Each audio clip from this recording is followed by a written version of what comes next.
انا محمد الشرقاوي، جروب 137 صيدلي. قررت ان انا اتعلم حاجه جديده. كل الناس نصحوني بجرافيك تاون مع باشمهندس مصطفى الطيب. بدات بفوتوشوب، بعدين الستريتور، ولسه مكمل ان شاء الله.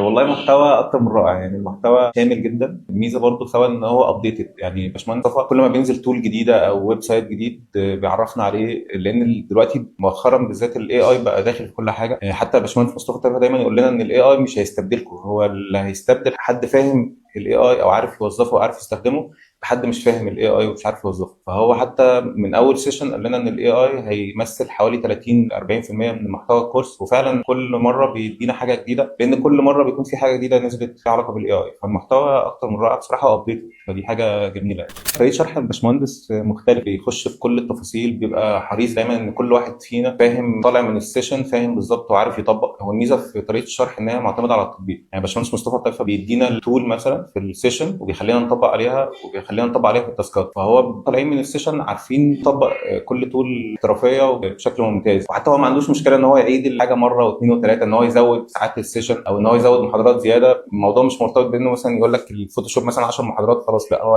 لو وصلت ل 11 و12 و13 ما عندوش مشكله. وحتى برضه في ميزه برضه هنا في جرافيك تاون مع باشمهندس مصطفى طيفه دي، انا شفت الموضوع ده في اماكن تانية، ويمكن ده اللي خلاني اجي جرافيك تاون، ان هم دون السيشنز متسجله فيديو بعد المحاضره. ودي برضو حاجه عشان يعني هو باشمهندس مصطفى الطيف عاملها عشان يضمن ان احنا نوصل لنا اقصى استفاده في الكورس، عشان لو انا في حاجه عاوز ارجع لها اقدر ارجع لها يعني.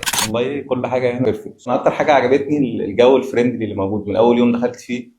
حتى تعامل الباشمهندس مصطفى الطيفه مع التيم بتاعه، سواء الناس اللي موجوده شغاله هنا معاه في الجرافيك تاون او مع المتدربين، حسيت ان احنا كلنا يعني من اول مره، يعني هو كسر الحاجز ده خالص. هو شخص فريندلي جدا جدا، يعني بيوصل معلومه بشكل جميل. حتى الناس اللي شغاله هنا انا ببقى جاي حابب ان انا اشوفهم، ودي ما حصلتش معايا في اي مكان خدت فيه كورس. انا خدت كورسات كتير قوي في السيلز والماركتنج على حياتي عامه، انا كان شغلي في السيلز والماركتنج اكتر حاجه، بس اول مره ابقى جاي اخد كورس وانا مبسوط، مع ان انا باجي من مكان بعيد. يعني شايف ان في حاجه ناقصاكم بصراحه، بس هو لو في نصيحه تبقى انكم يعني تحاولوا تتوسعوا اكتر من كده شويه، ان انتوا يبقى الريتش بتاعكم يوصل لناس اكتر من كده شويه. ما اعرفش ازاي دي تقدروا تعملوها، بس ممكن مثلا يبقى في زي سيمينارز او حاجه في محافظات تانية غير الغربيه او غير طنطا، في المحله مثلا في المنصوره، بحيث ان انتوا توصلوا لناس اكتر. انا شايف ان انتوا عندكم محتوى كويس وطريقه شرح مميزه جدا، فالمهم انها توصل لاكبر عدد ممكن من الناس. وانا مش هسيبكم غير لما اخلص اللعبه معاكم، يعني انا مش همشي غير لما اكون واخد كل الكورسز الممكنه معاكم.